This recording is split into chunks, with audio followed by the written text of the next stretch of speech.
هو الشيخ المحدث الشيخ أبو إسحاق الذي كان له بعد الله عز وجل الفضل في أن الناس عرفوا أهمية علم الحديث.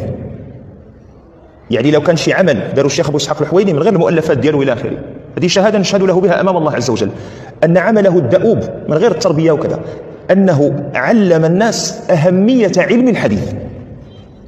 هذا من أكبر ما حققه الشيخ حفظه الله وعجل الله بشفائه وأطال في عمره في طاعة وعافية.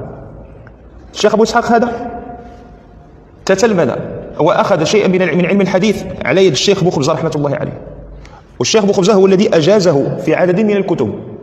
والإجازة اللي كان عطاها ليه أحد طلبة الشيخ قال لي راه قد زرنا الشيخ أبا إسحاق، التسجيل راه كاين موجود في الشبكة، قال لي زرنا الشيخ أبا إسحاق ملي كان باقي الشيخ في مصر، قال لي هو أدخلنا إلى غرفته، قال لك فرأينا الإجازة التي أعطاه الشيخ أبو إسحاق عنده مجموعة من الإجازات، لكن الإجازة اللي أعطاها الشيخ بوخبزة يعلقها عند رأسه في المكان الذي ينام فيه. فهلا عرفتم لعلماء بلدكم قدرهم خصوصا، وهلا عرفتم لعلماء الأمة قدرهم على وجه العموم.